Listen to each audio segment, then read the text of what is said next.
Hey, Connie, your lawyer's here with the bail money. Tell him I ain't in. You're what? You heard me. Tell him I ain't in.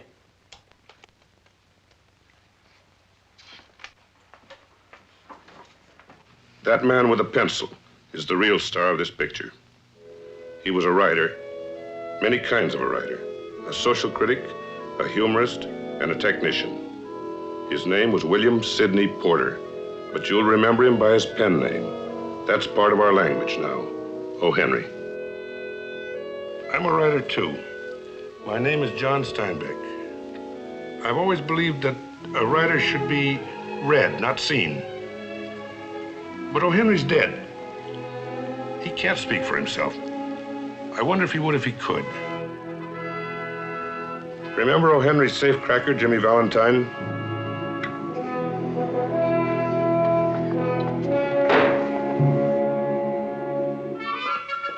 Little boys still want to grow up to be like the Cisco Kid, the Robin Hood of the West. Our folklore is full of O. Henry, his courage and his gaiety and his people. He wrote so many good stories, it's hard to choose. Here's one in point. The Cop and the Anthem. You want to hear it? When wild geese honk high of nights and ladies without fur coats grow kind to their husbands, then you may know that winter is near at hand, and that the time has come to resolve oneself into a committee of ways and means to provide against the coming rigors. If, in addition, one is a denizen of the city's parks, like our good friend Soapy here, the need is not only great, but a state of real emergency may be said to exist.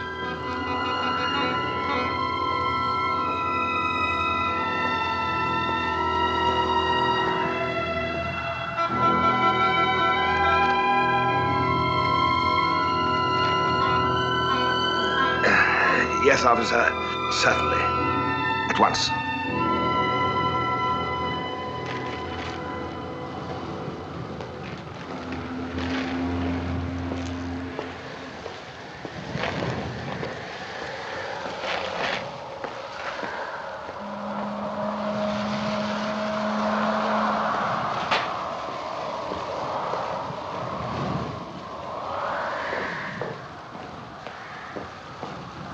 Good morning, Mr. Throckmorton.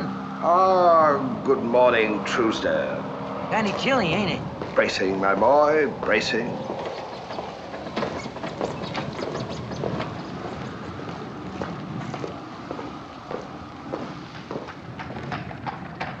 Have you made any plans for the winter yet, Mr. Throckmorton? You may call me Soapy, Horace. Thank you, sir. Have you? Naturally. You ain't thinking of going to jail again, are you? And why not? Because jails ain't what they used to be. They're letting them run down something awful. They say almost anybody can get in them nowadays. My dear fellow, you must not listen to every rumor you hear. From long experience, I can assure you that our fair city boasts of no finer institution than its penal system. What is more to the point, I am a man of simple, if discriminating tastes. 3 months in jail, safe from wind and snow, and the bludgeons of the blue-coated minions of the law. Good morning, officer.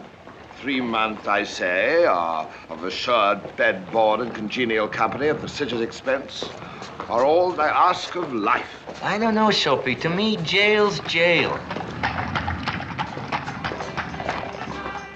I'm considering Florida myself. Florida, that crass, unspeakable place, the Coney Island of the tropics. Fit only for millionaires and reluctant witnesses. No, my friend, for 15 years now, a hospitable, luxurious, well-heated cell has been my winter quarters. I would not swap one night of it for full season at Palm Beach. Our fellow was telling me that these people run some nice places downtown for dependents like us.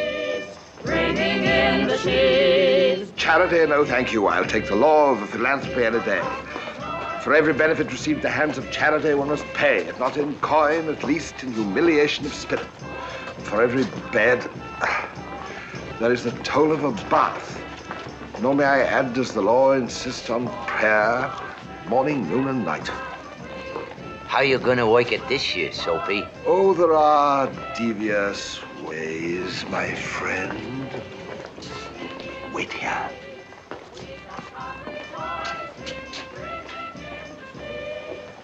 Hey, look here, that's my umbrella. Oh, it is. Yes, Suppose you call a policeman and tell him that. Go on, call him. There's one at the corner.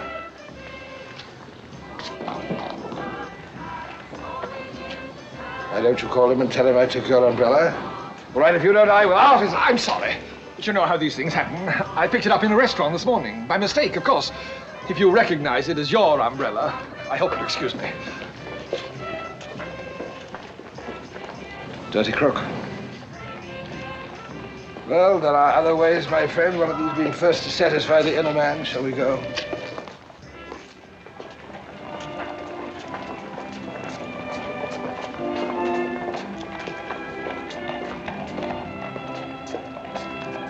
No. Ah.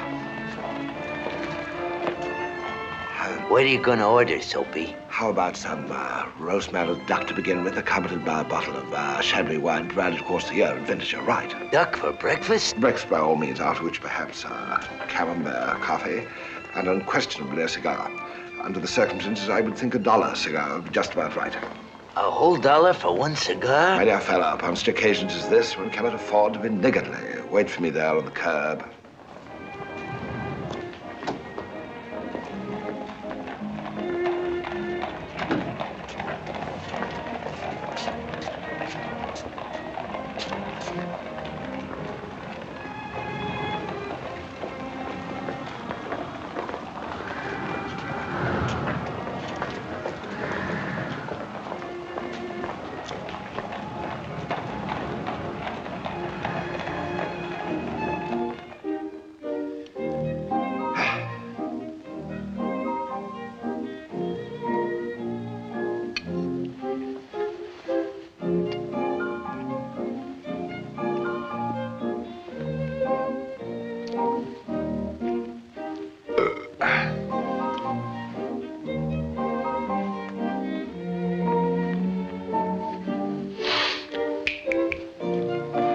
Sir? Cigar, please. Yes, sir. Any particular brand, Your sir? best. Yes, sir.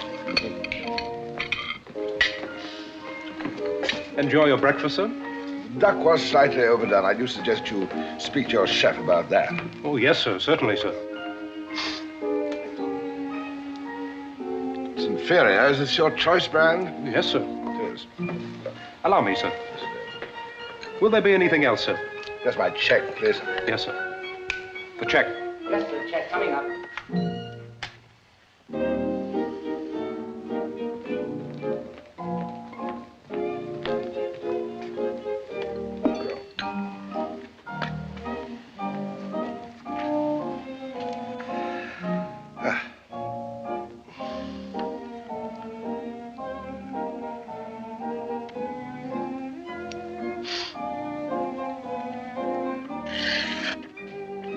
Well, it may interest you to know, my good man, that I and the minutest corner of the realm are total strangers.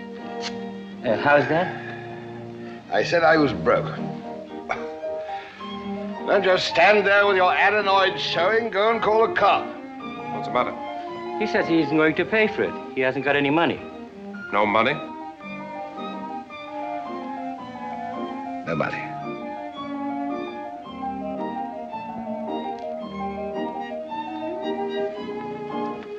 Come on, you. Come on. What do you think? Come in here. No, What are you doing to that man? He hasn't any money. After eating everything on the menu, too. Is this true? They neglected to add that I also ordered a $1 cigar. Oh, I must say that any resemblance between it and tobacco is purely coincidental. A cop will know what to do with his kind. Never mind. Let him go. Let him go. You heard what I said. It's on the house. You see out of this. Nobody asks your opinion. Poor devil's probably starving. Get him outside as quietly as you can. I don't want any trouble. Trouble? You don't want any trouble. Listen, you nincompoop, I don't want any of your charity. I am a citizen. I stand on my constitutional rights. I insist on being arrested. Do you understand me? Arrested. Outside! No! You can't do this to me! Have me arrested, you don't! Have me arrested! Soapy, what happened? I've been double-crossed. Are you hurt? Physically, no. Didn't work, eh? Due to circumstances beyond my control, no. However, I'm not discouraged. 2 battles lost does not mean that the war is lost. It only means that some other way into the stomach must be thought up. Shall we leave this neighborhood?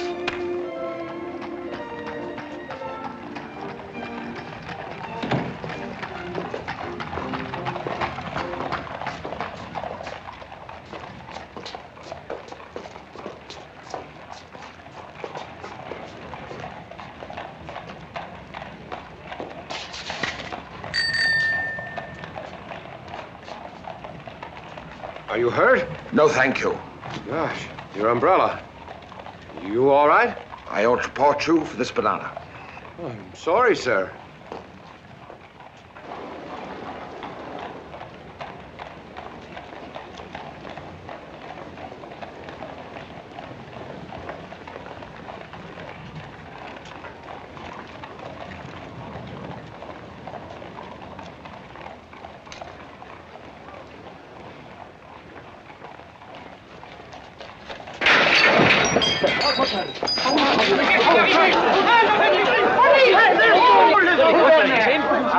Which way do you go? There he goes! Hey, nothing, man! Nothing but you! Hey, wait a minute. I did it! Hey, come back! I did it! I did it!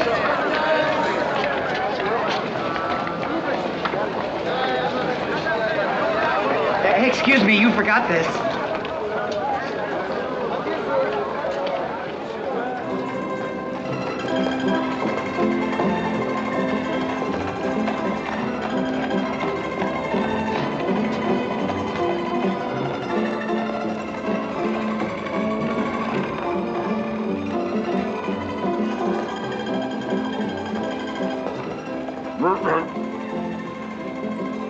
Good afternoon, my dear. Aren't you a little lonely, window shopping all by yourself? Wouldn't you prefer to come and play in my backyard? Sure, I don't mind if you buy me a drink. How's dear Cousin Fanny? I'm afraid, my dear, there's been a mistake. Mistake? What kind of mistake? I owe you an apology. Apology for what? For allowing you to think that I might buy you a drink. You see, that's quite impossible. I haven't got a dime to my name. Hey, what is this? You trying to kid me? Not in the least, my dear. I'm only trying to undo the wrong I've done you, a wrong committed, I might add, for reasons that your young and inexperienced mind couldn't possibly understand. Since my means are limited, I can only ask your pardon and perhaps persuade you to accept as a token of my regard the last valuable left me from one's formidable estate, my compliments to a charming and delightful young lady.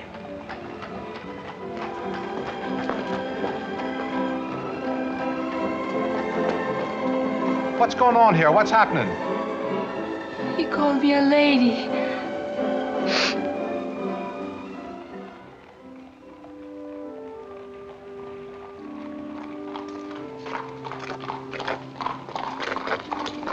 Think of it. Thousands of them swinging their blasted clubs, walking their blasted beats, doing nothing but eat up the taxpayers' money. All day long I've flaunted the law in their faces, and not one of them, not a single one, mind you, has lifted a little finger to prevent it. I've a good mind to write to my congressman. You going to the park again tonight, Soapy? Where else can I go? There isn't any hurry.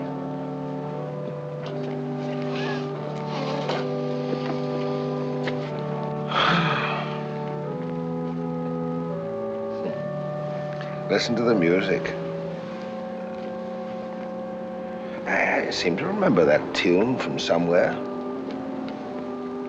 Now, this might be a country churchyard such as I knew in my youth. In the days when life contained such things as mothers and roses, ambition and friends, immaculate thoughts, and Little Lord Fauntleroy colors. Let's go in for a moment and enjoy the peace. Me? The front door is open. The invitation is obvious.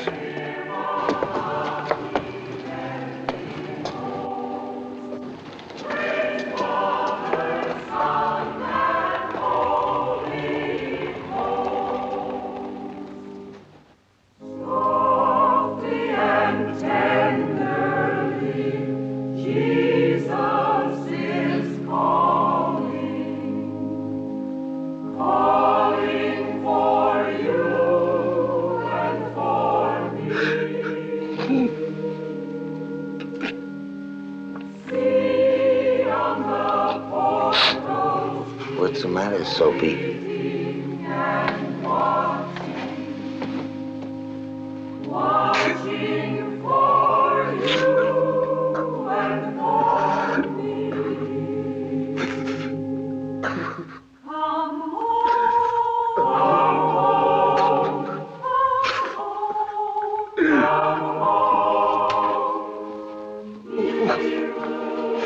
You feeling good, Soapy? Maybe tomorrow will be different. Maybe if you was to try somewhere else, like Central Park, maybe, or Wall Street. There'll be no tomorrow, at least no tomorrow as you imagine it. That phase of my life is ended. You sure you feeling good, Soapy? Maybe if you was to go back and sit down again. It isn't my body that's sick, it's my soul. For the first time in my life, I viewed the horrible picture into which I tumbled in degraded days, unwedded desires, dead hopes, wrecked faculties, base motives that have made up my useless existence. I wasn't going to tell you, Soapy, but I got 30 cents a lady give me. I'll buy you a beer. It isn't beer that I need, it's hope, faith, the assurance that it's still not too late to pull myself out of the mire, to make a man of myself again, to conquer the evil that's taken possession of me. You better get out of here, Soapy. If somebody was to hear you talking like that, there's no telling what we have to go through. People praying over us, preaching to us. But there is time. I'm still comparatively young. Resurrect my old and eager ambitions, pursue them without faltering. I'll give up this life of dissipation and idleness. Tomorrow I'll go into the roaring downtown district and find work. And I recall a fur merchant once offered me a position. I think I must have his card about this somewhere. I'll find him, lay my plight before him, seek his aid. Yes, here is his card. I recall his kindly face. A noble man, if ever I met one. He'll give me a job. He'll help me make something of myself. I'll be somebody in the world. Okay, come along. Huh? Officer, what have I done? Never mind. Come along. Don't give me a lip or I'll bash in that skull of yours.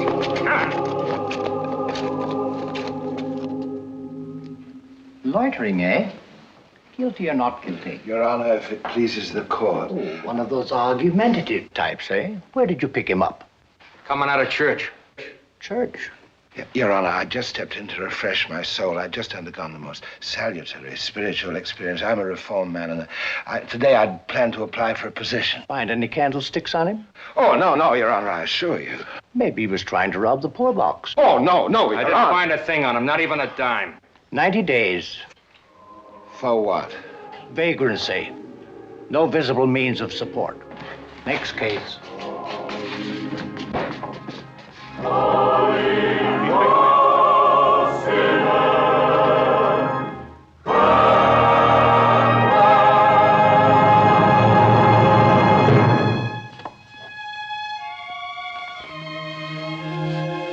Henry learned about jails the hard way.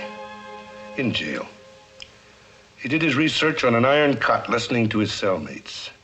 He never felt superior to the people he wrote about. And maybe it's that humility that draws us to his stories again and again. Here's one of the best. The Clarion Call. Half of this story can be found in the records of the police department. There is no record of the other half, but it belongs behind the doors of the editorial office of a New York newspaper.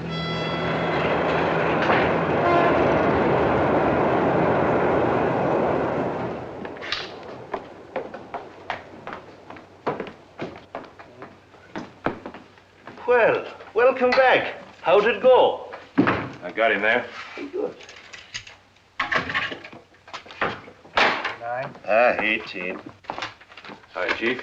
Hello, Barney.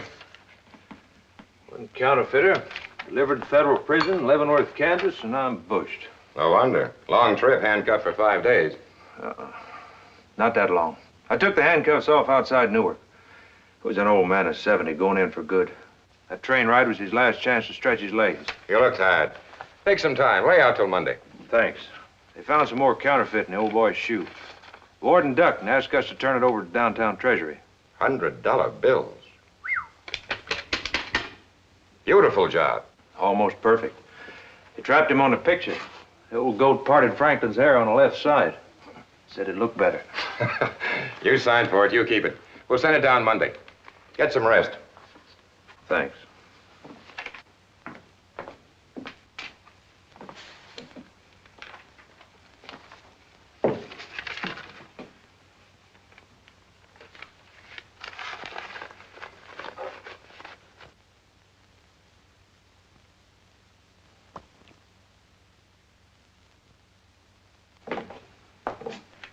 Does this belong to you? No, that's a clue in the Norcross murder case. Robbery knockdown happened while you were away. None of that means anything. No fingerprints, no nothing. Must be an out-of-town killer. I know everybody's work around here. Looks expensive. Where'd you find it? On the rug in Norcross's room. Whoever killed him left it. There's some printing on it. Yeah. Camptown Races. July the 4th, 1901. Doesn't mean a thing. It's a nice tune, though. Camptown Races. Mind if I check it out a while? Sure, sure. If you think you can do any better, it's our only lead. I used to sing it myself in the old days. They run all night, they run all day. It's a good quartet number.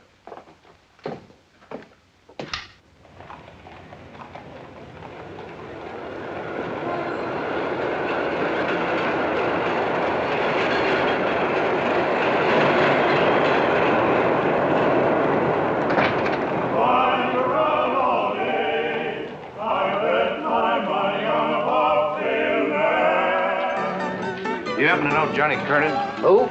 Kernan, Johnny Kernan. No, I don't believe I do. Thanks. Shooting star, oh, Judah Bay. Gonna run all night, gonna run all day. Something I can do for you? No, thanks.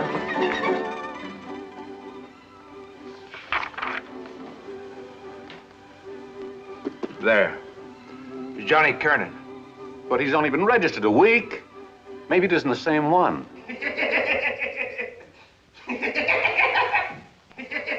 It's the same one.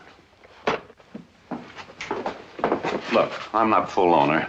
There isn't going to be any trouble. He's the best wrestler I ever saw. Whenever the referee ain't looking, he gets him. Give me a beer. Okay. How's the bark holding out? Fine, fine.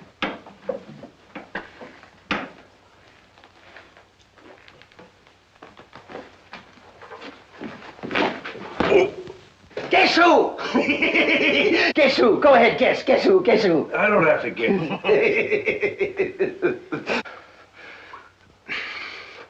Hello, Johnny. The big man, Barney Woods. I bet you'd have known me anyway by that trick, huh? I'd have known you anywhere. Get him a big drink. We're old pals from back in Erie, PA. Long time ago, huh, Barney? He ordered a beer. He just finished it. Now get him a real drink. Yes, sir. Clamhead. Ought to give him a mouthful of knuckles. Well, what about the old bunch back at the hotel? See Gimp Charlie much? Oh, I lost track years ago. I've been living here for a long time. No fooling. Wish I did. I'm just passing through, going to Chicago tonight. Hey, whatever happened to, Hazel? Hazel, was that her name? Yeah, I married her. No fooling. Bet you got a ton of kids by now, huh? Oh, there was some place around the Star Union Hotel. Remember Sawjaw Weber? Huh? And the singing? We must have did 100 songs. Hey, you. You know Sweet Genevieve? A little. A little clamhead. That's one of the best songs there was. Don't forget the Camptown races. The best, the best, the best, the absolute best. You know that one? Yeah. Yeah. Him and me won a prize doing that one. Quartet out the picnic grounds. Go ahead, start it up. Go on, open your throat. Start. Sing, will you? Sing. Come on, sing. Camptown ladies sing a song. Do-da, do-da. Camptown racetrack 5 miles long. Oh, do-da day. Gwine to run all night. Gwine to run all day. I bet my money on a bobtail nag. Somebody bet on the bay. So that's good, huh? Wish we had the Doc and Jonesy for balance, so, huh? Come on, you monkey. Clap. That was good. Clap! Okay. How about Heart of My Heart? Oh, I don't know, Johnny. Why don't we go somewhere where we can talk? Sure, sure. The old times, huh? Come on upstairs. I got a jug. We'll belt a few, have the old times all over again, huh? I doubt it. We had them once. We can belt a few anyway. Sure.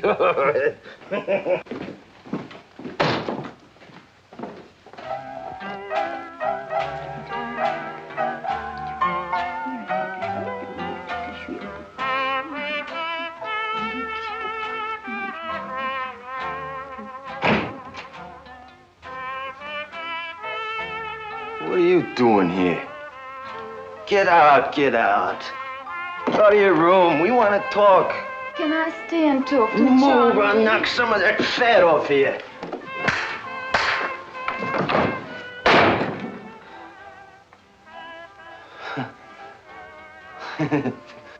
What a nerve, huh?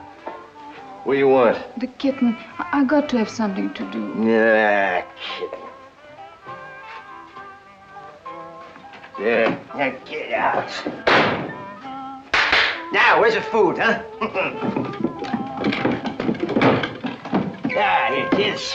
For a man that's just passing through, you've got all the comforts of home. Yeah, I always manage to keep a jug handy. I get this glass cleaned up a little bit. Yeah, bring me up to date. You still doing hotel work? No, Johnny. Police work. Detective, 16th Precinct.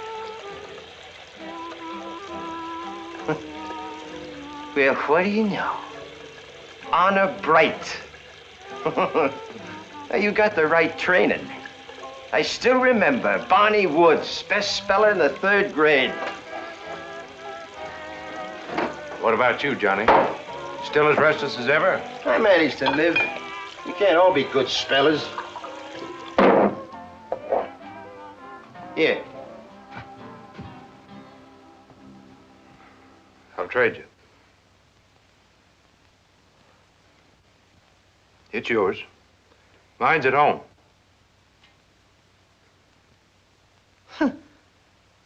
That's a good quartet, huh? First prize we ever got, 4 gold pencils. Wonder what happened to Doc's. I don't know. But yours is on the floor of the Norcross house.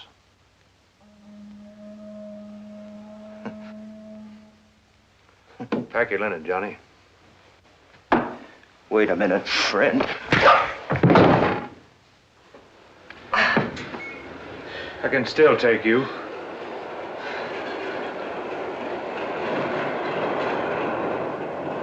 Now get up.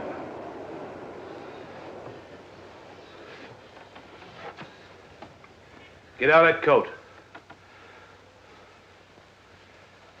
Throw it over here.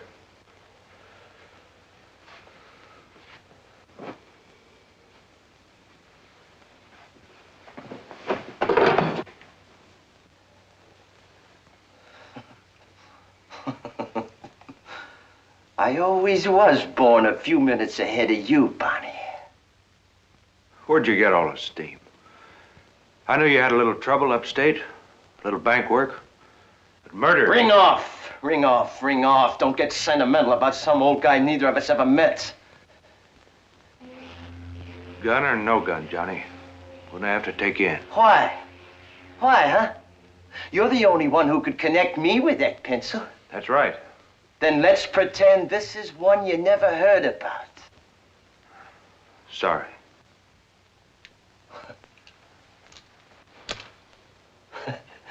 You ain't gonna take me in. Why? If you were me, you'd take me in, but you ain't. You're honor bright. You're dumb Barney Woods. You got a debt to square. Don't count on something that happened that long ago. It'll never be long ago for you, Barney. Don't kid me. It'll always be right now. The back room of the Star Union Hotel. The hour and the night and the pail of beer that caused it. It's in your eyes right now. The trouble you were in. You couldn't afford to lose money you didn't have. You were on probation. You'd been a bad boy, but people were willing to forget about it. After all, it was just a slip. But you couldn't stand another one. That state pen down at Harrisburg was a little too close. One more slip would get you a train ticket and a nice new suit of clothes. Well, you made it that night. You wrote out a check for $1,000 you didn't have. The next morning, you had all the trouble you needed. That's the size of it, Barney. You were on your way up. A loser.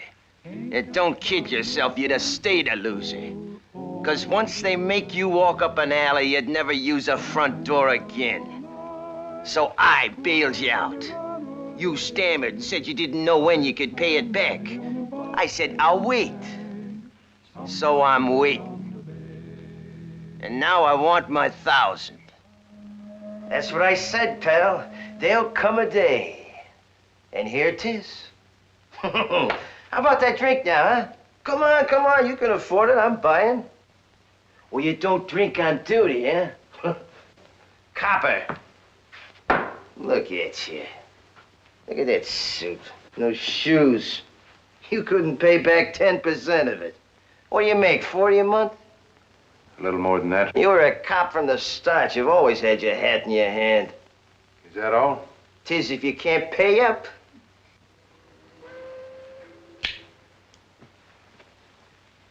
Maybe some other time. If you had any belly, you'd take me in right now. But that little favor out in the past sticks in your craw. It's there to remind you what a naughty boy you were. If you ever get in the way of some money, look me up, huh?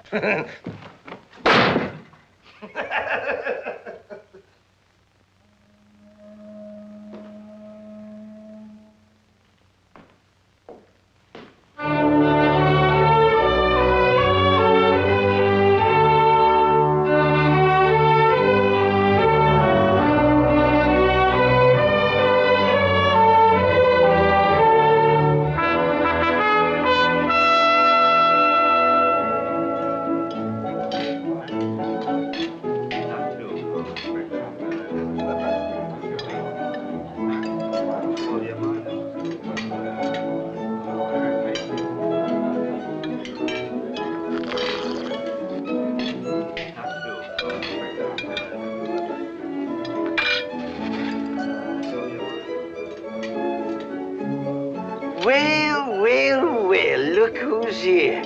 The big man. Sit down, let me buy you a drink. Hello, Johnny. I never knew of a good thief in a touch liquor. Makes you big mouth. This is a special occasion, very special. I'm catching the night train for Chicago.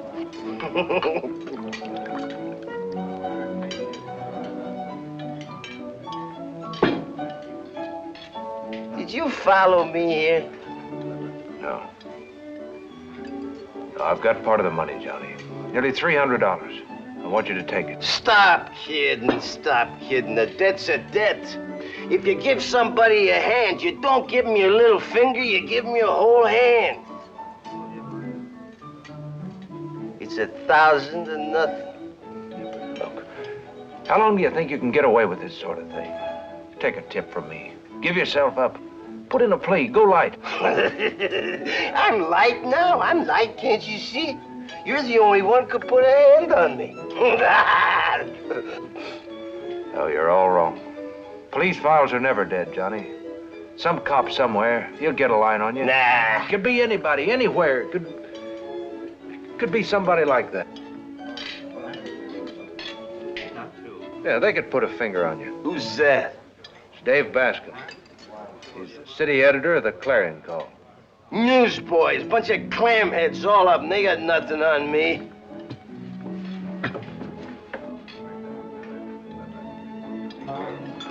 Hey, you a city editor? I work on the paper.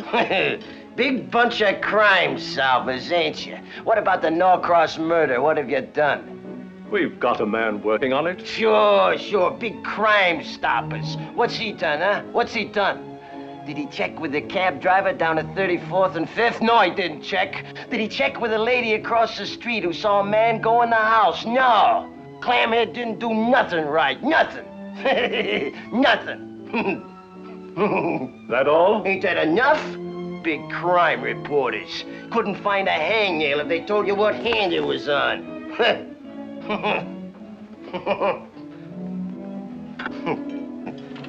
Clamhead. That was a mistake.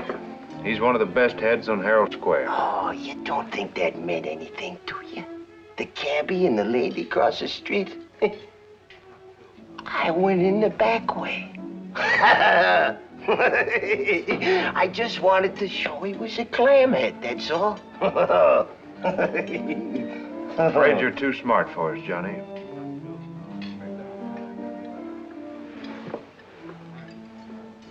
I'm sick of looking at you, Bunny. Go somewhere.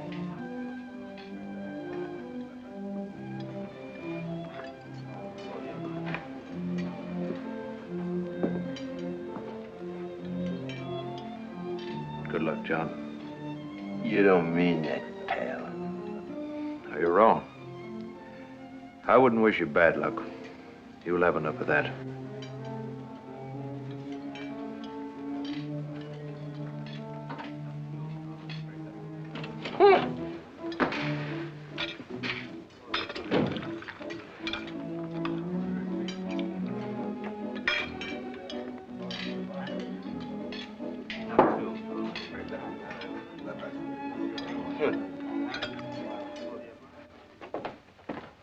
What's your name? Frank.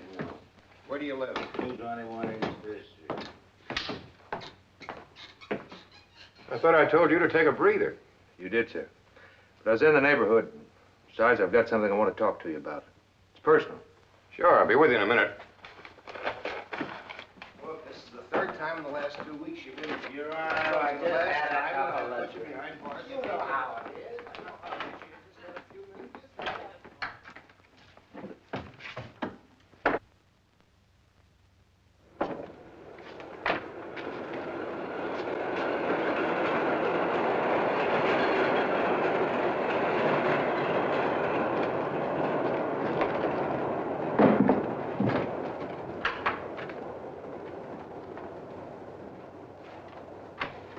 All right, Barney, what can I do for you?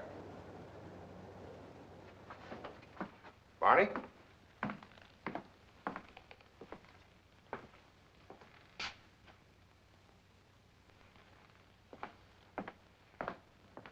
It's getting steadily worse. We've now hit rock bottom. Hoodlums, vandals, criminals of every stripe have turned our police power into a laughingstock. It's become a huge public joke. Mr. Bascom, there's a man here from the police department says he wants to see you. He says it's urgent. Send him in.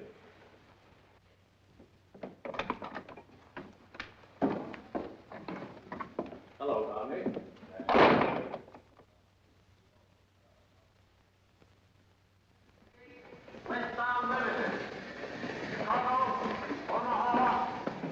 Ain't no talk about it.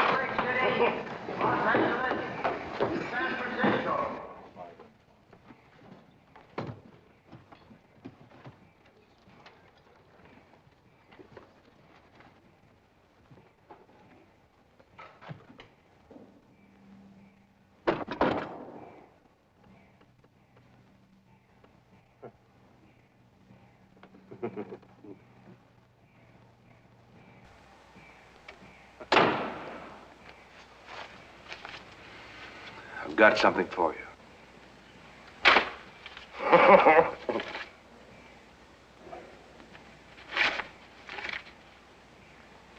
Where'd you get it? Where'd a cop like you pick up $1,000 in clean hundreds? Never mind where I got it. Just count it. I trust you, Barney. I trust you. The important thing is, where does this leave us? We're all square. Fair enough. Fair enough. Fair enough, huh? So we start from scratch. Go ahead, take me in.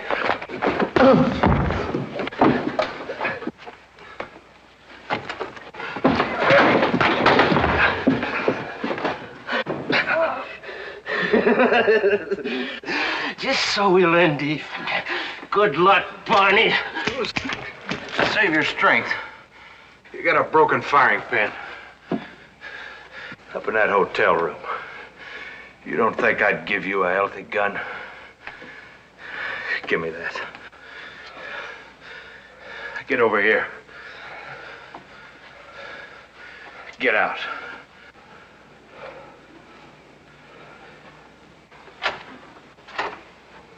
Step over it, clamhead.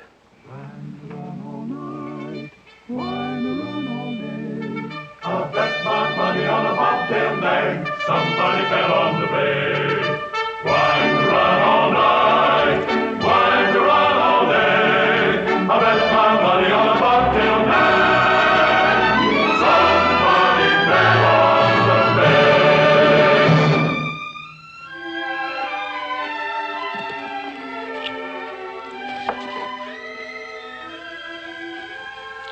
Oh, Henry was born in North Carolina.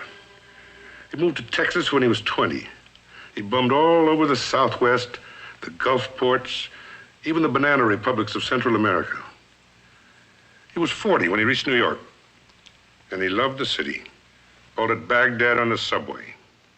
New York gave him a new Arabian Nights.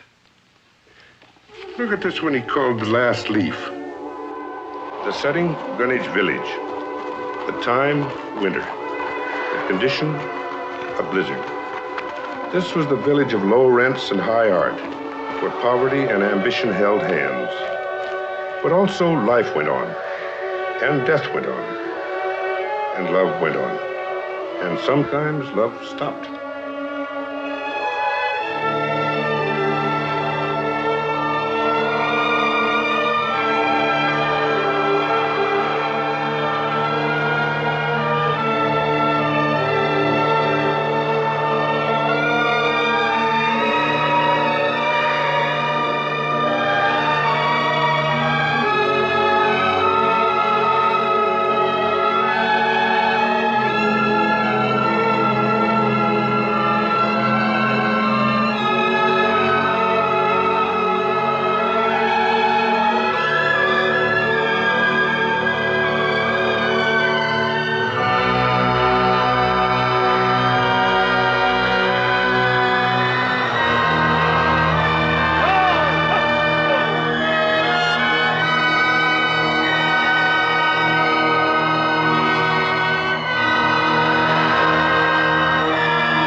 It's about time you got back. Your sister got so wild she almost called up the police.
How is she, doctor? Pneumonia.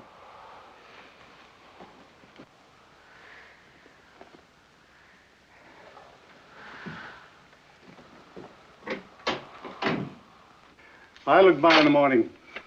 Thank you, Doctor. Will she be all right? Oh, she's young. There's no reason why she shouldn't pull through. Good day.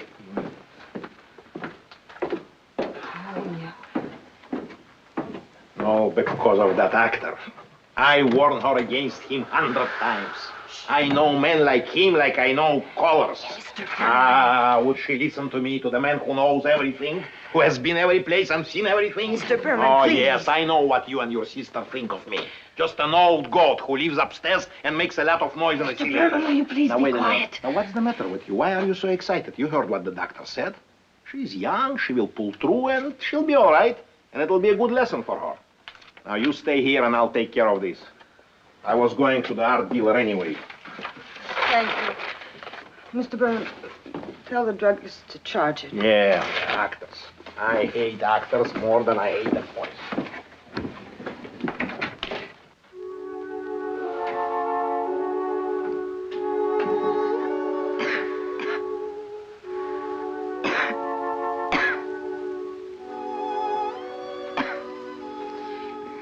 The doctor says it's nothing.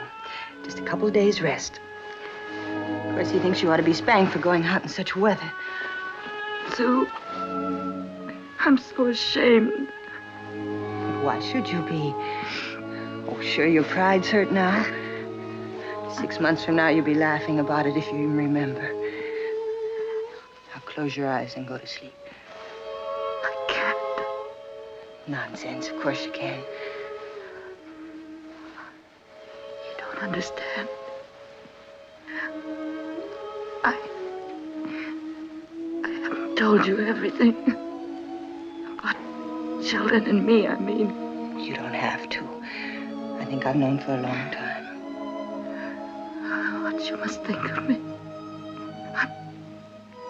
I feel like... Look, baby, it isn't the end of the world because, well, you made a mistake. What we both need is a change of scene.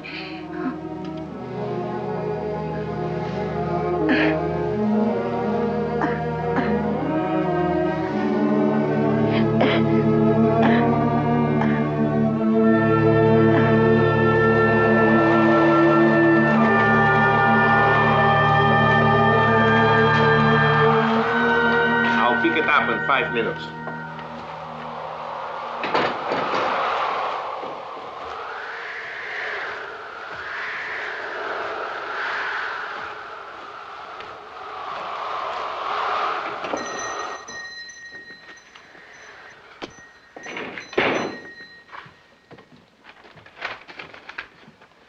Berman, not again. Now look here, Boris. You can take my word of a man who is independently pulled. I've done exactly everything the way you told me. I bought an apple, I bought a pear, and I bought a banana. And I put it all in a bowl and I started to paint. Just like you told me. Look. Another Berman. Ay, Berman. Maybe you are ahead of your time. Maybe in 1950 they will recognize it for what it is. Whatever it is. But my customers only like paintings they can recognize. All arts must communicate. And yours doesn't say anything to anybody who comes in here. Look here, Boris, what you've got on your walls, a camera can do much better. All right. No comparison. For once, why don't you paint something that people can see when they're looking Look, at? you can do me a great favor. Don't tell me what to paint. Berman, please, now, we are old friends, huh?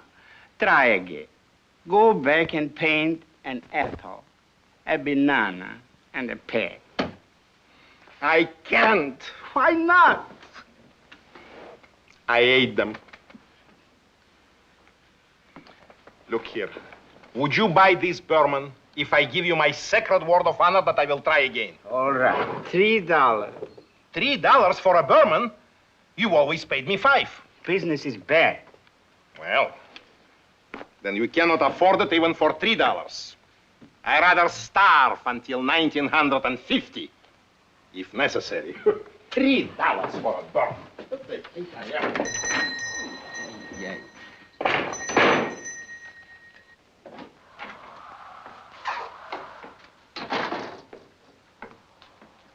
That's all ready. That'll be $2. All right, charge it to Miss Goodwin. Miss Goodwin. Sorry, sir, no more credit. What are you talking about, credit? The girl is sick and you're talking about credit? Well, I only work here. I've got my orders. All right, wrap it up. I'll be back in a minute. I am coming into a small inheritance.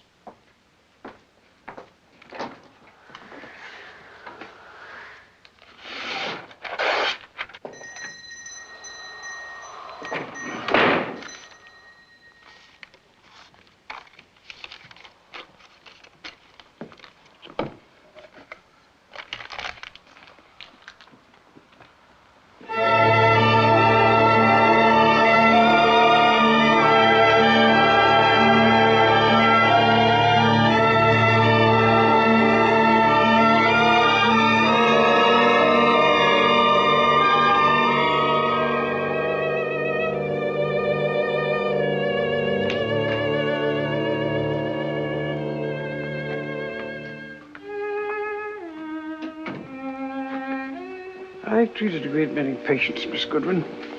Some accomplish miracles because their will to live is the best medicine they could find. There's also the will to die. I could save your sister if she wanted me to, but she doesn't. Whatever the reason, she isn't helping me. Oh, you must be wrong, Doctor. She has so much to live for. If you can convince her of that, she'd pass the crisis. I can only do so much.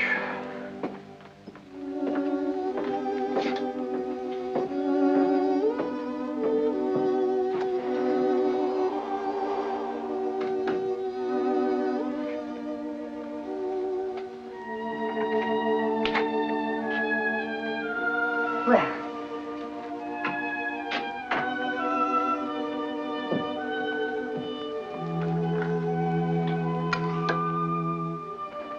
broth will be warm in a minute. I'm not hungry.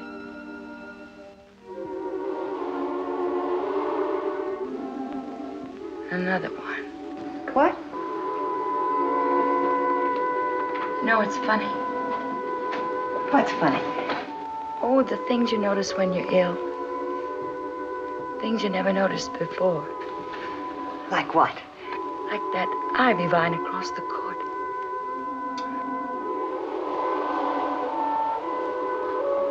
What about it? Yesterday I counted exactly 21 leaves on it. Don't you think that's funny? Why funny? Don't you see? I'm 21. Now they're only 14.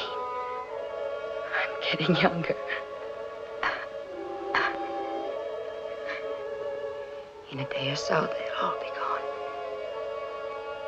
And when the last leaf goes, that's funny too, isn't it? The way things live, die. Oh, but it's good to be alive, Joe. You believe that, don't you, baby? I'm so tired, Sue. You take a nap. It'll do you a world of good.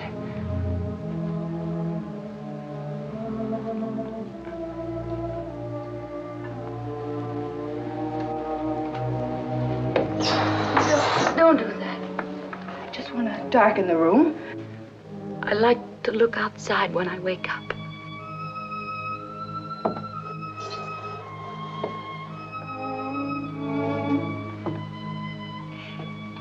You will try to get some sleep, won't you? I'll try.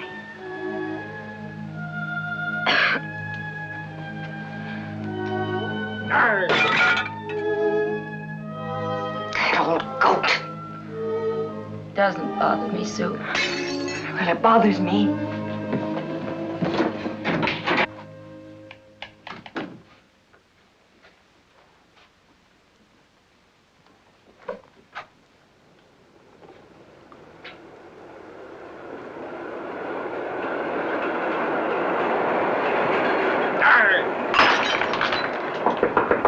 Come in.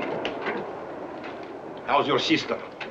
If you really cared, I wouldn't have to be here again. Oh, yes, I know I'm making so much noise, but you see, when I paint, I get so mad with myself that I forget myself. Is she really so sick, huh? I thought by now she's... No. What's wrong with her? I don't know. She's got some crazy idea about the leaves on the vine across the court. What kind of a crazy idea? I think she... Oh, it's so hard to explain, but somehow she feels that the vine has something to do with her life, that when all the leaves go, she'll go.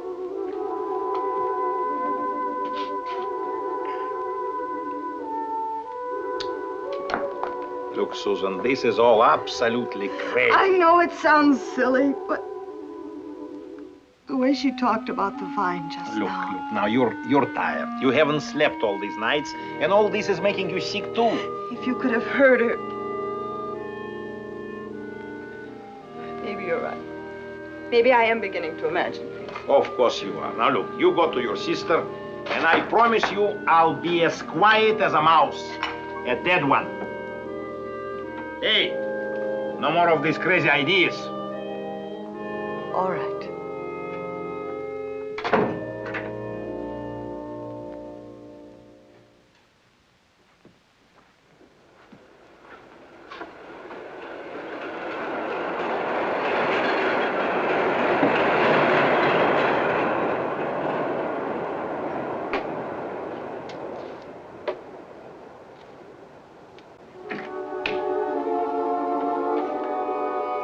Joe! Those leaves don't mean a thing. You're going to get well, baby. You're going to get well.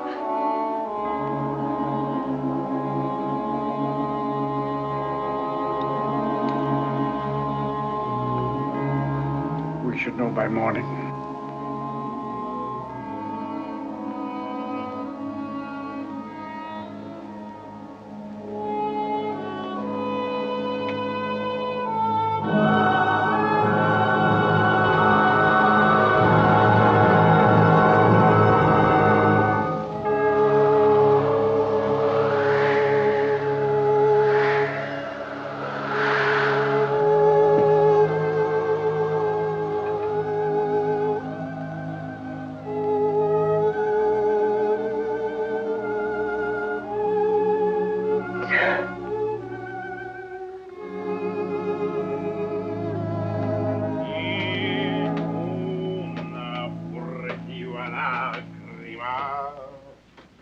Una furtiva lagrima.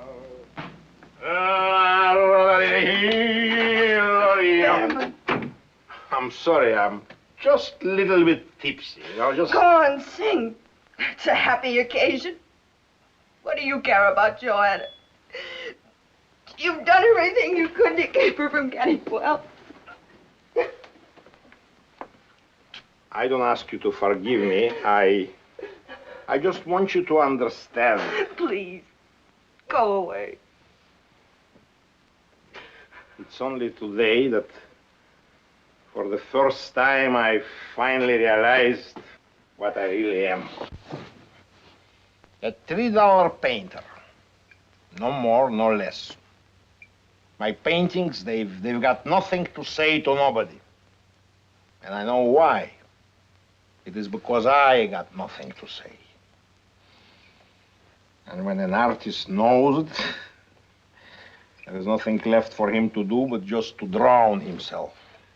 I'm sorry. I'm just Mr. Berman, I'm so upset. I don't know what I'm saying half the time. Don't worry, Susan.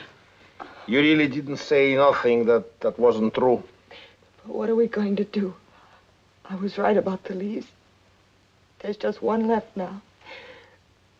It'll be gone by morning, and when Joe wakes up.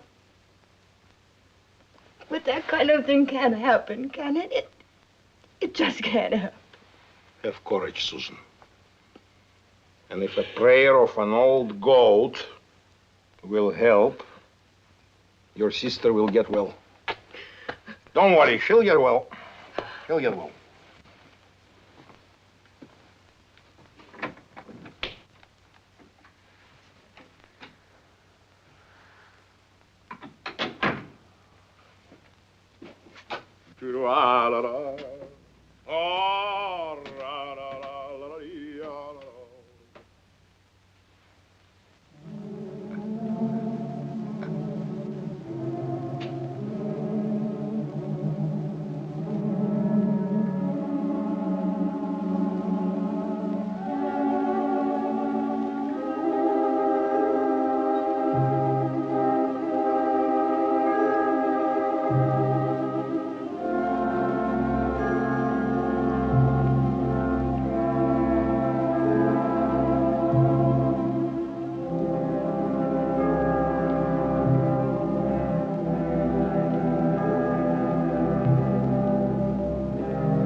Susan?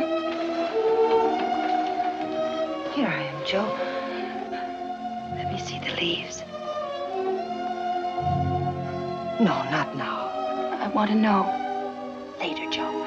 Later. Please, Sue.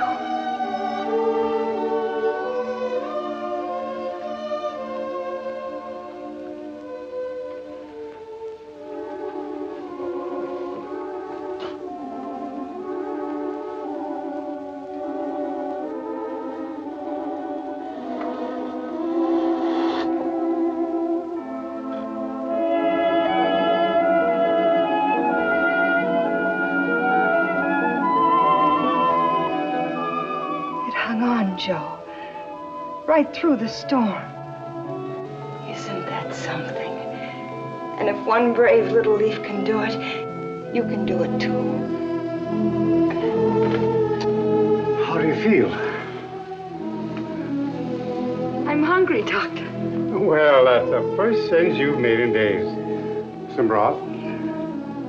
Well, I'll stop by tonight, just to say hello.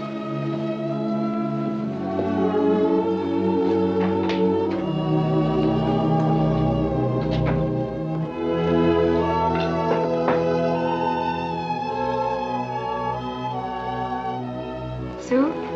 Yes? Could I have my mirror and my brush? Oh, Sue.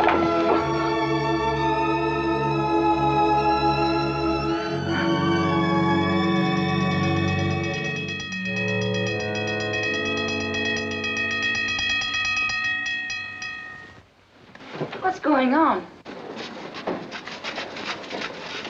I'll find out.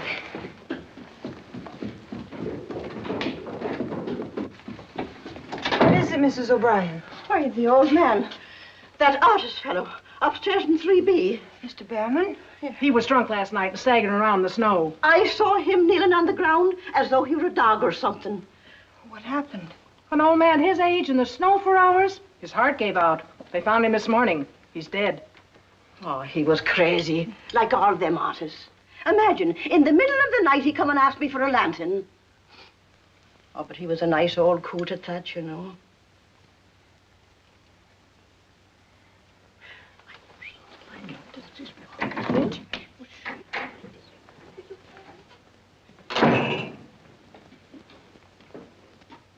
What is it, Sue?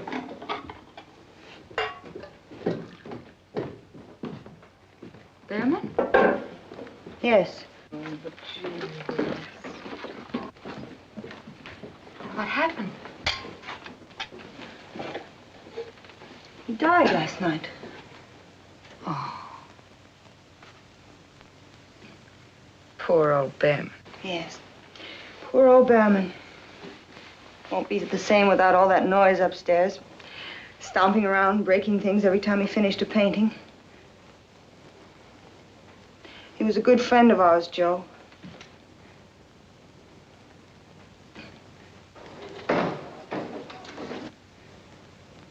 Too bad he wasn't a better artist. could never make head or tail out of anything he ever painted. I think you're wrong, Joe. He was a great artist. Someday I'll tell you how great.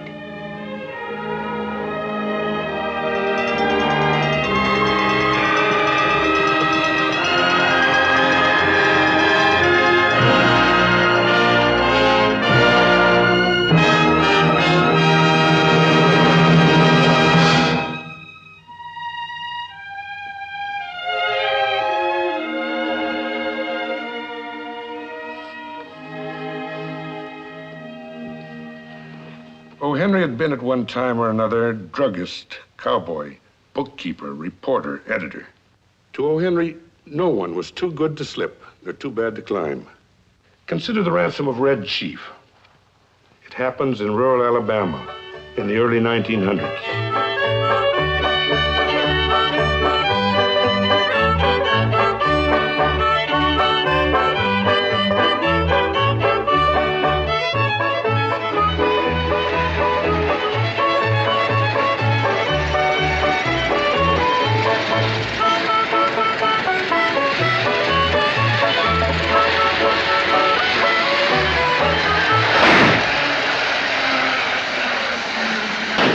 William, 6 miles to our destination. Just about the right distance away.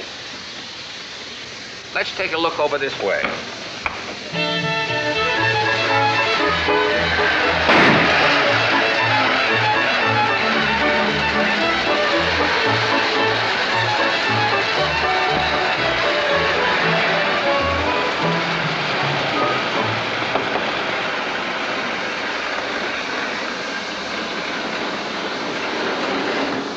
This looks like a likely spot.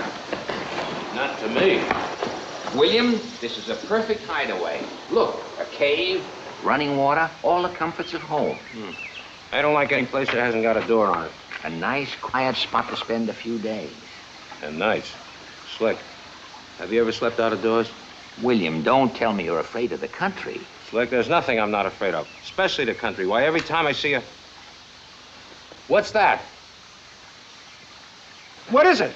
William, don't act like a child. It's nothing but a squirrel or a cat of some sort. Well, do something. Get rid of it. Hurry up. Go away, pussy. Go away, nice pussy. Go away, pussy. Come on, come on. You see, it's nothing if you're not afraid. But I am. Never let an animal know that you're afraid. It's no use. They seem to sense it somehow. Well, come on, let's unload the provisions and get into town. You know, Slick, I think we should give up the whole scheme. It worries me. Why? Kidnapping. It's against the law. You can't go around throwing sacks over strangers' heads. You weren't worried about the law when we sold that oil stock up there in Peoria. Oh, that was different. They were old friends of ours. Why, we knew them intimately. Besides, there's something impersonal about an oil well. I wouldn't even know one if I saw it. An oil well is a hole in the ground surrounded by suckers. I still think kidnapping's no way to raise money. Well, that gets down to a matter of opinion. Which one of us is the smarter? How many times have you been in jail, William? 6 times. I have only been incarcerated twice. So the answer is obvious.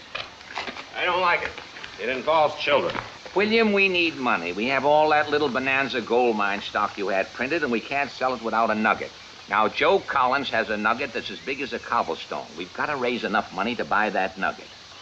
Will he trust you? Not again. You insist that kidnapping is the only solution. William, for a quick, safe return on your investment, you simply cannot be kidnapping. I regard it as even a sounder proposition than swindling widows and orphans. And that is particularly true down here in this Puruna and Chitlins country. For the natives down here share one outstanding weakness. They love their children. It's too risky. Suppose you kidnap an orphan. Who pays to get him back? William, don't be so pessimistic. Do you know anything about children? Only one thing. Children have to do what grown-ups tell them to do because we're bigger than they are. I don't like it. William, we're procrastinating. Now let's finish unloading this stuff and get into town and find our victim.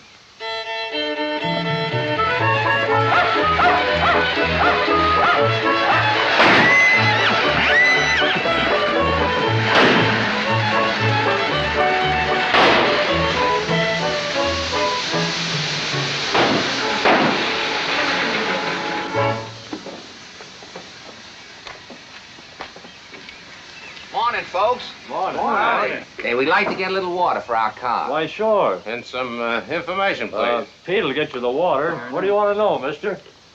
Say, mighty nice country you got around here. Sure is pretty. Is it?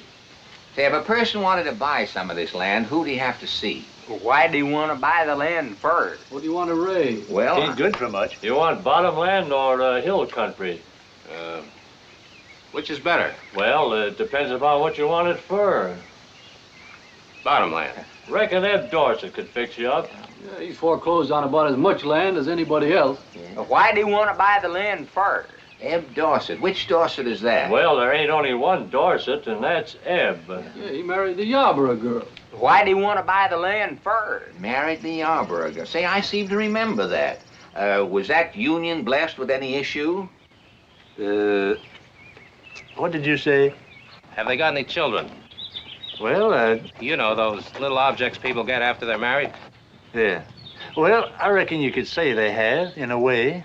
Yeah. May I ask what you mean by that foggy response? Well, I reckon you could call J.B. a child, if you wanted to. J.B.? J.B. That's what they call him. Oh, it's a boy. I reckon you might call him a boy. Yeah. How old is he? JB's nigh on to 10 now. What a lovable age in a boy. Where did you say the Dorsets were living now? Didn't say. Down the road a piece, a little white house with broken windows. You ain't told us why did he want to buy the land first? You know, I find your conversation rather limited, but very stimulating. Thank you. Thanks a lot. Thanks a lot, fellas. Hope to see more of you later. See you later. Thanks, son.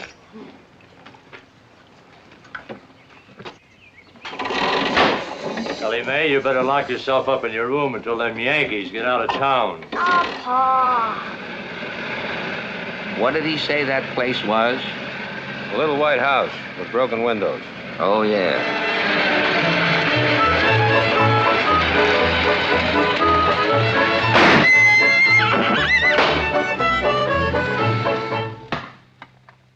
Dinner ready? Lesson, you want to wait for J.B. He's late again. When did he go out? Nightfall last. I'll be getting hungry by now. I better set a place for him.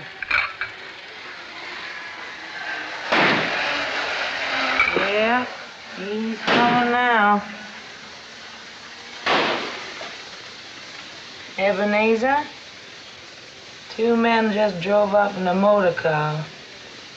They're dead?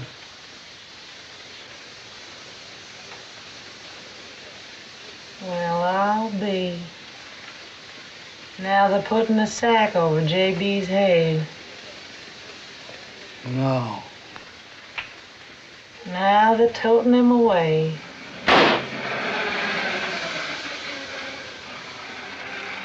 They must be strangers.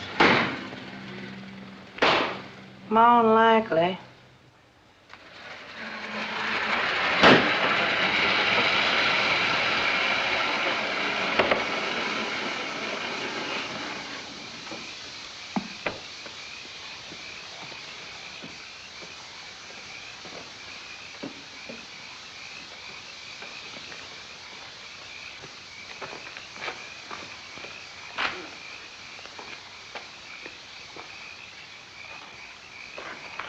Sit him down over here.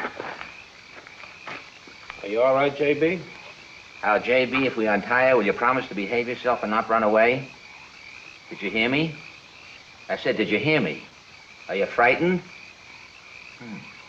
Well, all right, if you want to stay tied up. Now, listen, J.B., you are in the hands of 2 desperate men, and you must behave yourself. Is that right, William? Yeah, you better behave yourself. Yes, you've got... Put that knife away. Put it away. William, take that knife away from J.B. I'd rather you did it.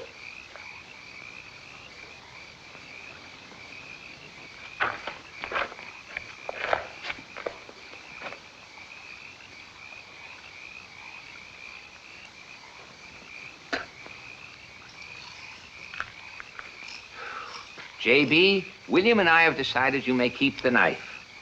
Does that make you happy? I don't like you. What'd you say? I said I don't like you. J.B., you mustn't be afraid of us. We're your friends. Now, I'm going back downtown and leave a ransom note in your father's mailbox. And if he pays the little sum we're asking for you, you will be returned home immediately, safe and sound. Do you understand? Excuse us a minute, J.B. How much are you going to ask for him? I intended opening up with a bid of $2,000. 2,000? I think you're overestimating this kid's charm. The trouble with you, William, is you don't understand human nature. The blacker the sheep, the quicker they bail them out. And if I'm any judge of black sheep, we have come up with a collector's item. Anybody who paid $2,000 for him's out of his mind. I heard what you said.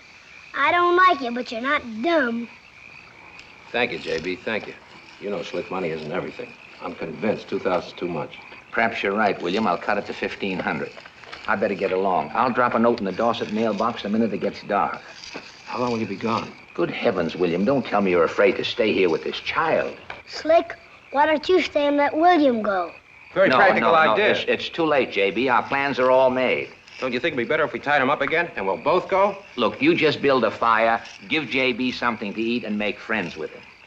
Make friends with him.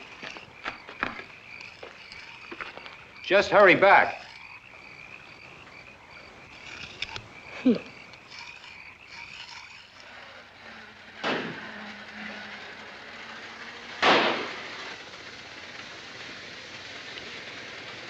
Eb? Man's putting something in the mailbox. Thought he would. You want I should go out and fetch it? Never mind. I'm on him soon enough.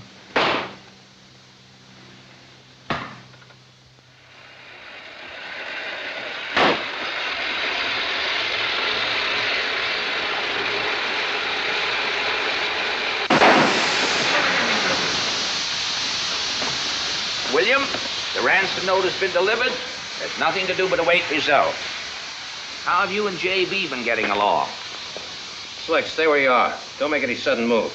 What's the trouble, William? If the light were better, you could see that in his left hand, J.B.'s holding my good watch, and in his right hand, a large rock capable of enormous destruction.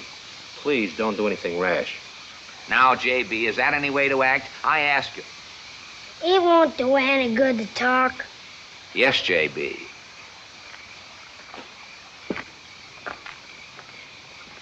How did he get the watch? We were having dinner and suddenly put a red-hot boiled potato down my back and mashed it with his foot. Why? We had a slight difference of opinion. He wanted me to call him Red Chief. Red Chief? Yeah, he wanted to play Indian, and I didn't want to. Well, I see no reason why you couldn't oblige the little fellow, William. Except that he wanted to scalp me. Surely, J.B., there must be another way to play Indian. Red Chief got to ride back to reservation. Warn his people Paleface is coming. Red Chief need horse. Oh, no, not that.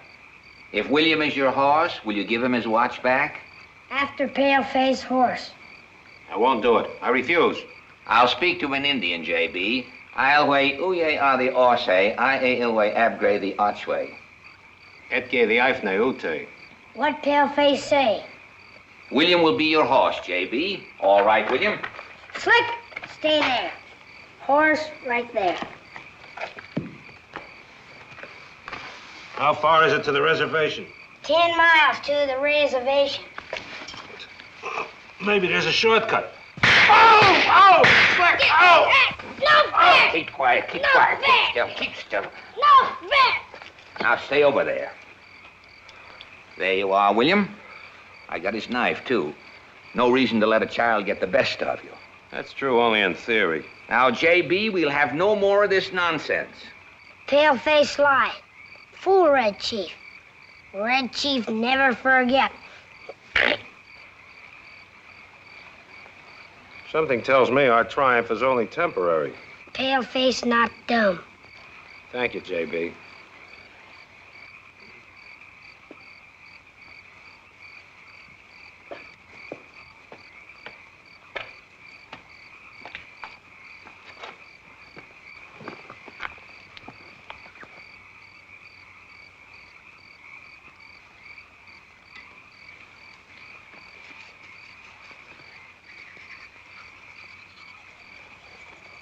Don't you think we ought to tie the kid up before we go to bed? William, I've got his knife. We've hidden every other dangerous weapon around the camp. What is there to worry about?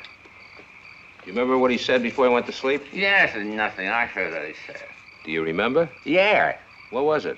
He said, pale-face, make 'em prayer, great white father. Tell 'em goodbye. And what else did he say? Red Chief, never forget. And you say there's nothing to worry about? William, if you persist in this attitude, you'll have me worried. There's enough worry for both of us. Come, William, let's get a good night's sleep.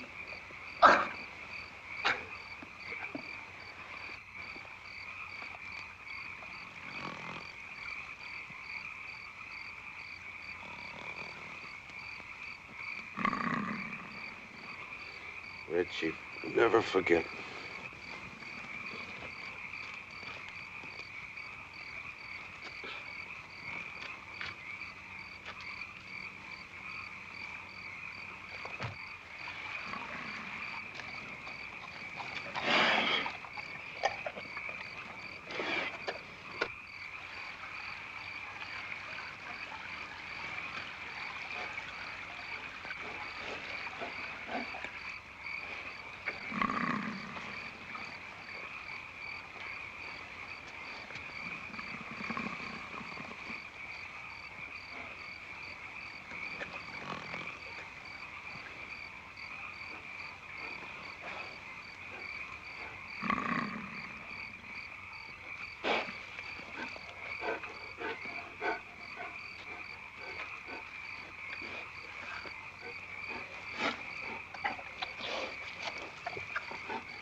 Slick. Huh? Wake up. Don't move.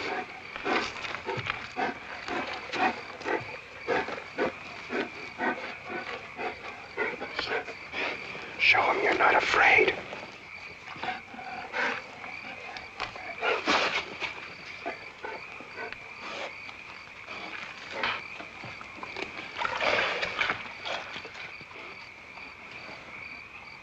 Run, William. I can't run far, Slick. We're going up a tree, William. Can bears climb trees? Here he comes. We'll soon find out.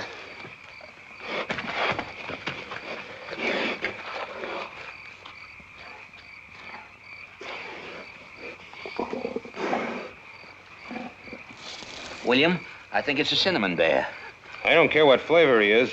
He's more apt to taste me.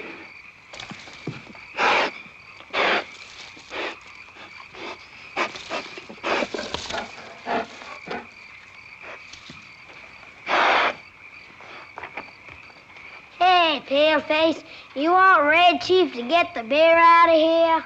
Yes, get him out of here. Get him out of here. What will he give me? You can have your knife back, J.B. How about your watch, William? Sure, gladly. You can have the chain, too.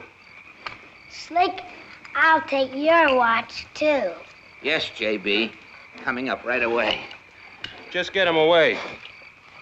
And will both of you play Indian with me? Anything you say, J.B. Anything, just get him away.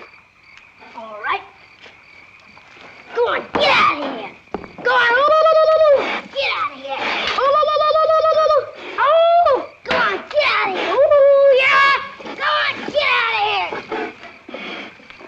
Go on, get out of here. Get going. Go on, ooh. Go on, get out of here. Go on, get out of here. Go on.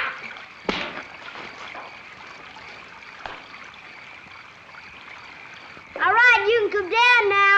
We'll play Indian. Hurry up or I'll call the bear back. Come on. I'm looking forward to it with great pleasure, J.B.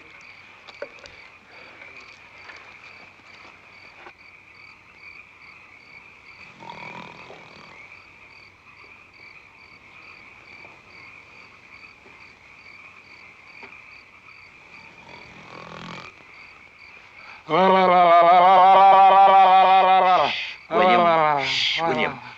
You don't have to war whoop anymore. He's been asleep for the last 5 minutes. Just don't wake him up. Slick, this has been the worst night of my life. I don't think I can take any more. William, you should be ashamed of yourself. Letting a little child break your spirit. That's enough, Slick. I'll take it from him, but not from you. Well, you're just as frightened as I am. Me frightened? Yes, you. He said he'd burn you at the stake at sunrise, and you're afraid to do it. And what's more, he would, too. And if I hear you mutter one more of those platitudes... Shh, William. You're right. I am afraid. That's better. If I can only hold out till his father delivers the money. If he does. William, that may be quite a while. What do you mean, quite a while? I told him in the note to bring the money at 6 o'clock tomorrow night. Oh, no. Well, I just wanted to give him time to get it. What time is it now? Shall I wake J.B. up and ask him?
William, what on earth is the matter with you?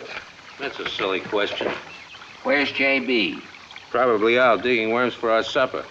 What happened to your eye? He did it with a slingshot and a boulder as big as that derby of yours. I suggest you put the water on your eye, not, While I was dazed, he pushed me and I sat in the campfire. This is the only place where I feel comfortable. William, what I have to tell you isn't going to make you feel any better. Don't tell me you didn't get the money. Here, help me out.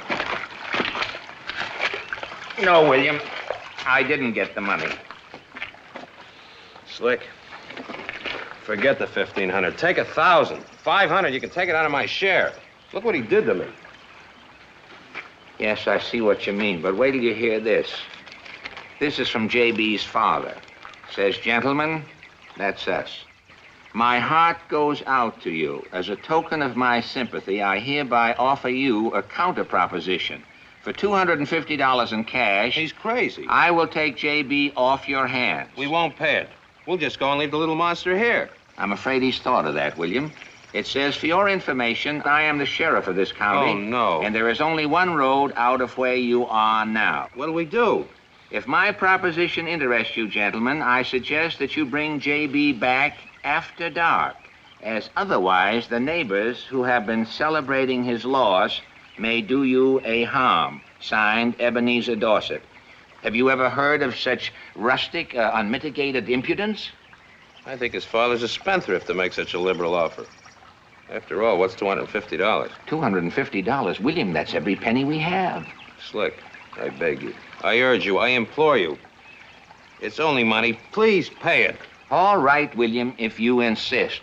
But to return J.B., you have to catch him first. Now, I suggest... Shh. Here he comes. Good evening, J.B. Hi, Slick. You didn't get the money, did you? I sure did. I've got it right in here. You mean my father paid you? He certainly did.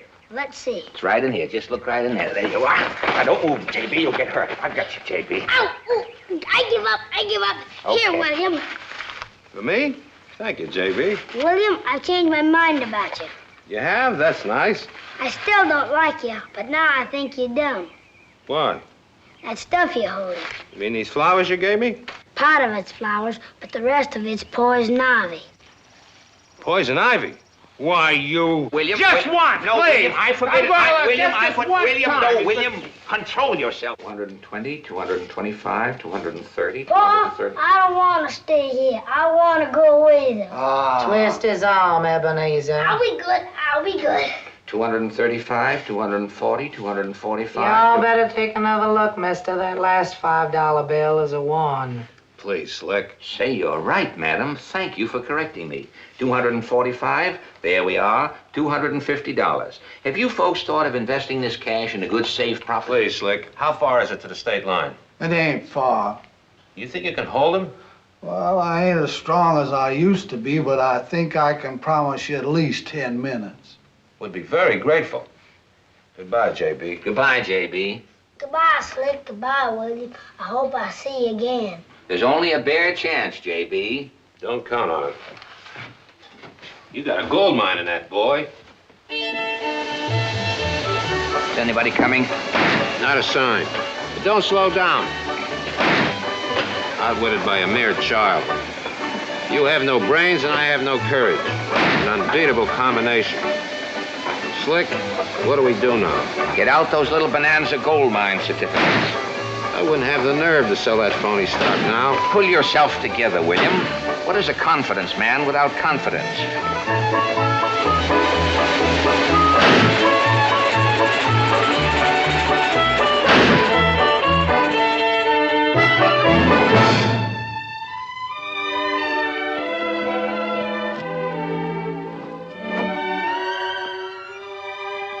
At the turn of the century, certain social leaders in New York claimed that only 400 people were worth knowing.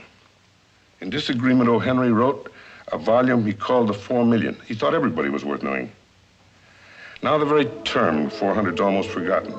But from the 4 million, the gift of the Magi is as fresh and alive as the day it was written. O. Henry said, the Magi were the wise men, the wonderfully wise men who brought gifts to the babe in the manger. They invented the art of giving Christmas presents. And that invention was still operating when this story begins in the year of our Lord, 1905.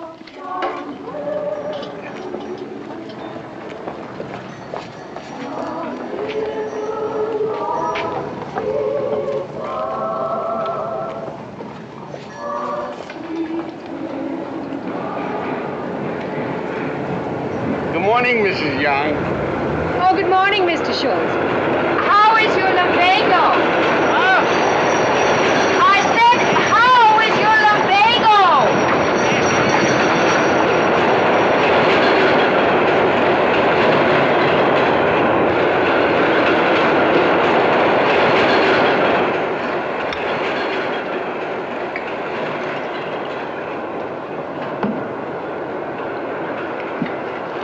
My compliments to the cook on this morning's coffee. Ah, well, I made the coffee myself this morning. Cook isn't here today. I gave all the servants the day off. It's Christmas Eve, you know. Oh, yes, so it is. But I haven't bought your present yet. Oh, well, it's just as well, because I've changed my mind again. Oh? Yes, I've decided I don't want the diamond tiara. No, I must have a sealskin coat. You see, it's the only fur I haven't got, and, well, I simply must have it. All right, I'll buy it right after lunch. Lunch, I'm glad you mentioned that. Now, tell me the truth. Aren't you a bit weary of going to Delmonico's every day? Oh, just this once, wouldn't you like something from home wrapped up in this cunning little box? That'd be very nice. Well, here you have it. White meat of turkey, brandied cherries, a bit of chestnut dressing, and, let me see. Oh, yes, some of those little iced cakes you were so fond of on our honeymoon in Paris. Della, Yes. is it awful not having all these things for real? I have you. And that's for real. 1:15. Well, let's see if St. Benedict's on time this morning. It's 14 after. He's a whole minute fast. That gives me one more minute to tell you I love you.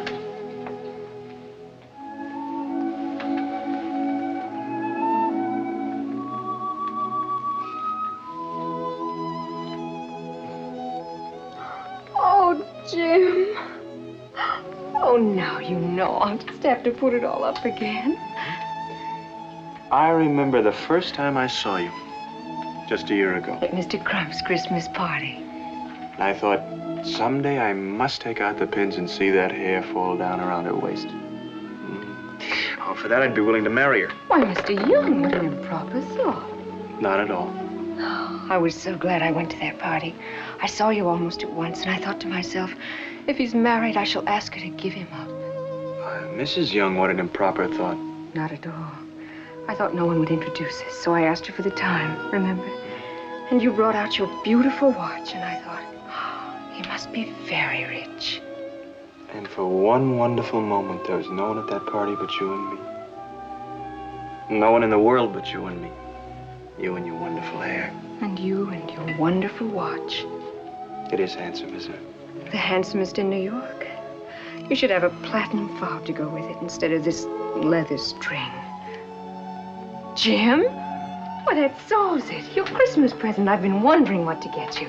A platinum watch fob with diamonds to match my tiara. You changed your mind, remember? It's a sealskin coat. Can't we afford both? 26 after. Not unless I get down to the office and earn some money. It'll only take me a second, and I'll walk with you as far as the butcher shop.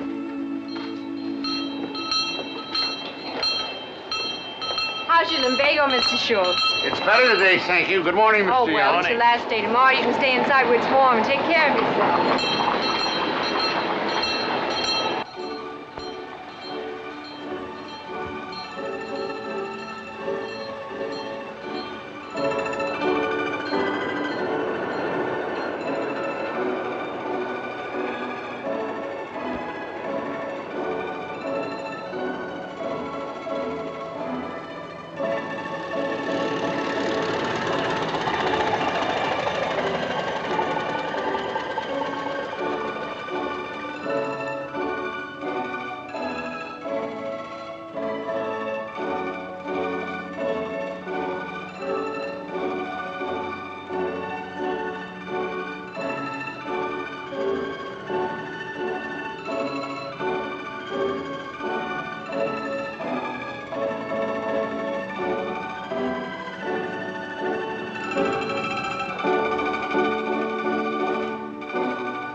Thank heaven she didn't buy them. They'd be terrible in her hair.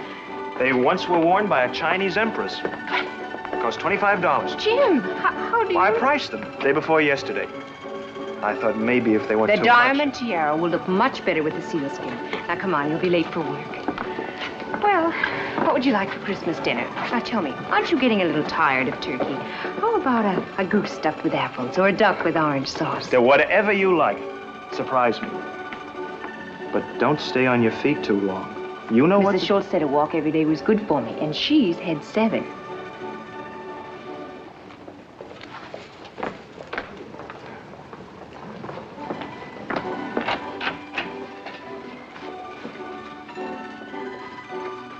You want something?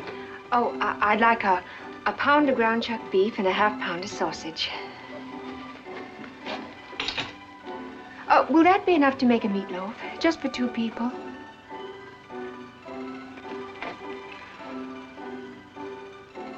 I suppose so.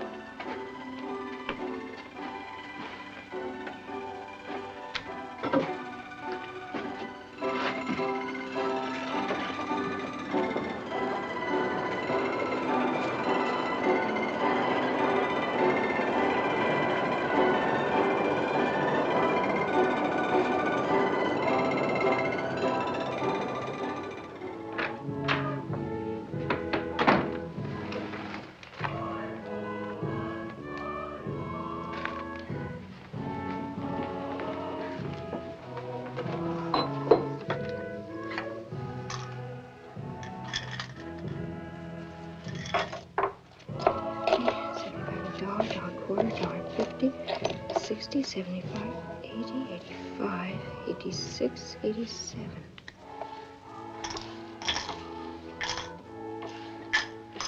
What can one do with $1.87?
Yes? Are you Maurice? I am. What can I do for you, madame? Do you buy hair? If it's good, yes. Would you buy mine? Well, let's have a look at it, madame. Right in here. Sit down.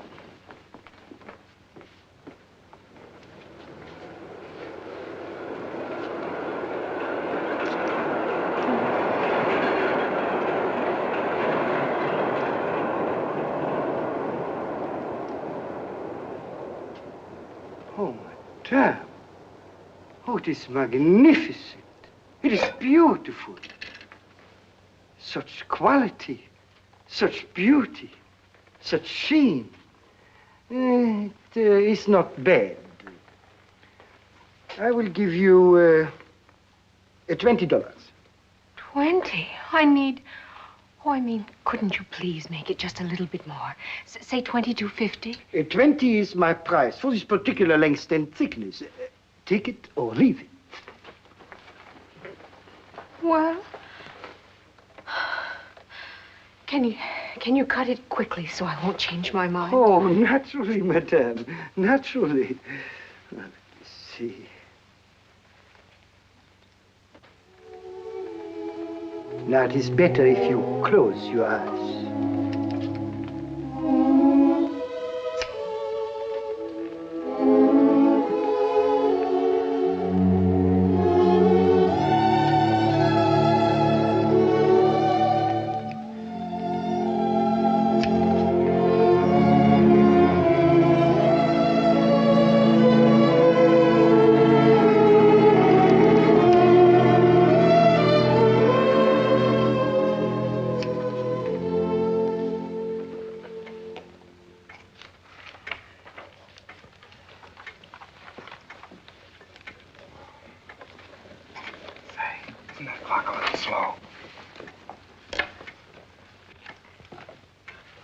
You're right.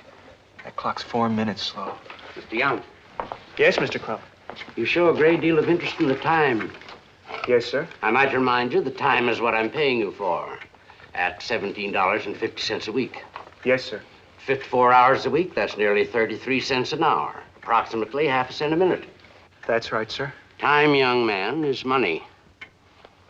Christmas Eve here is just December the 24th. I understand, Mr. Crump.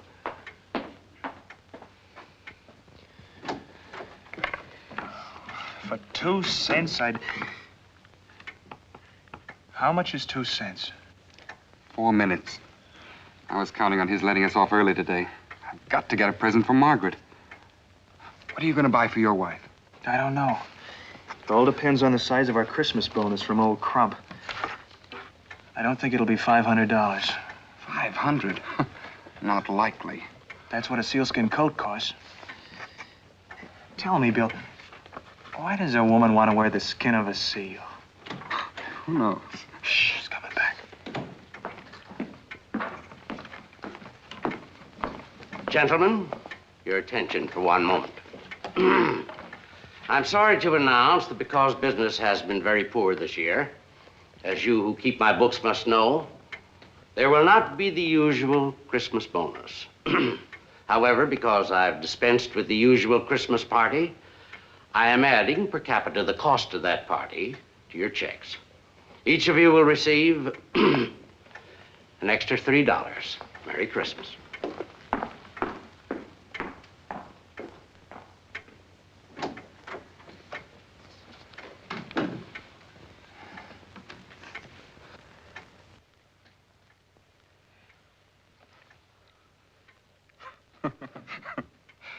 Cheer up, Jim. For that $3, you can buy her one sealskin earmuff.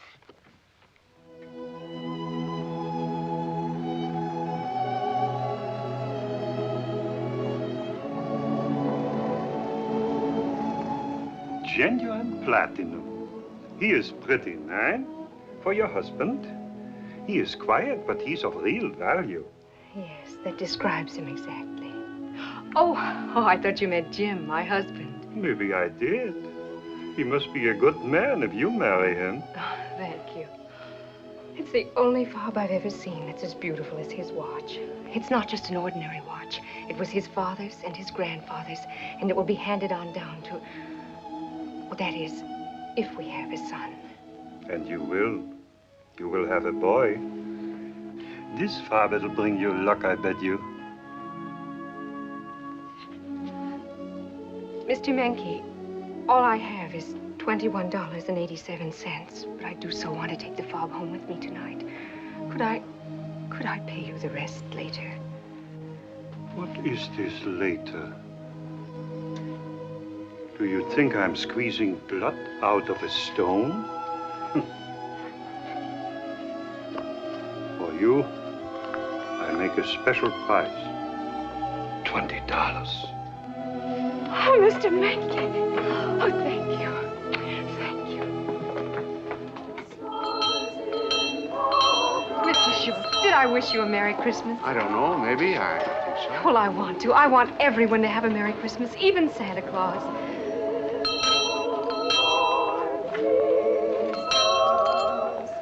God bless you.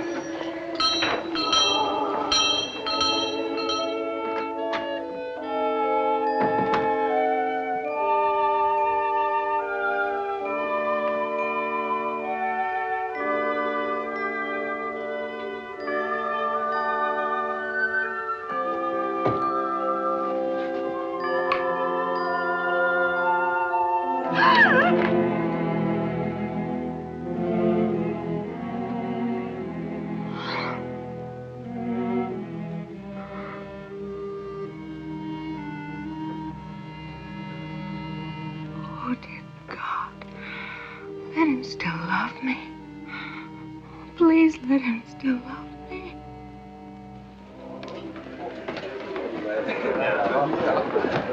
Say, where's Jim? Hey, Jim, come on. We're all going down to Clancy's Saloon, have a hot buttered rum. How about it? No, no thanks, fellas. Oh, come on, it's Christmas Eve. Sure. No, my wife's alone. She worries if I'm late.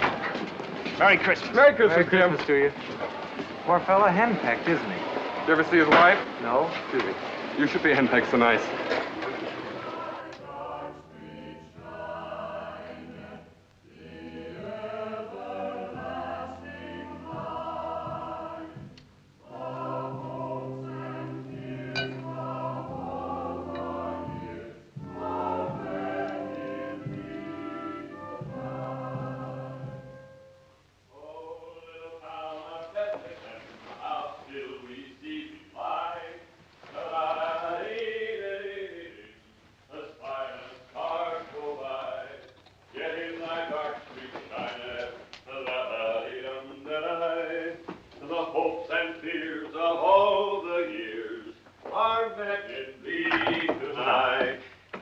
Hello? Don't turn it. Why not?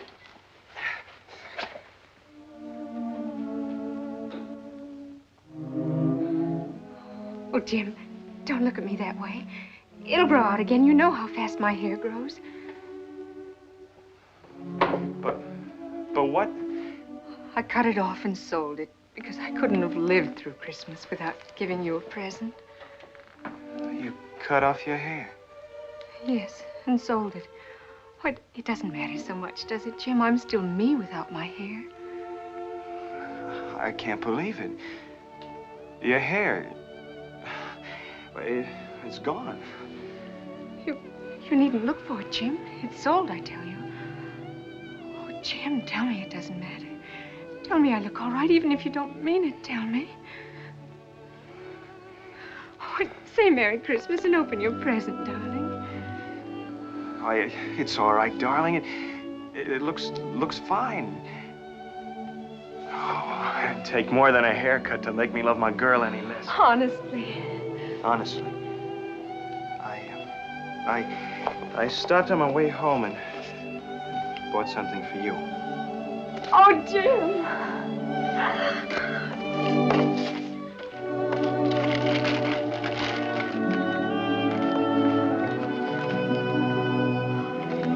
Oh, Jim. They're not.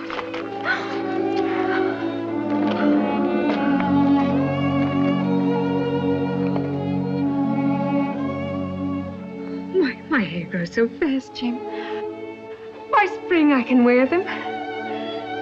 Oh, but you haven't opened your present, darling.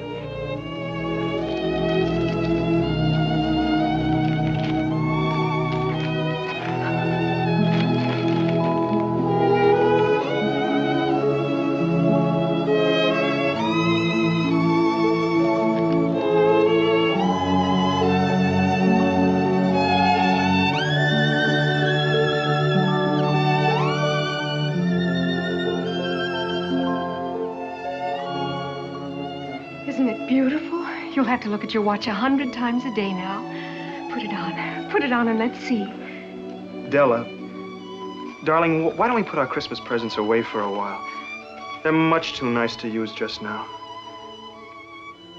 You see, I sold the watch to buy you the combs. Oh, Jim.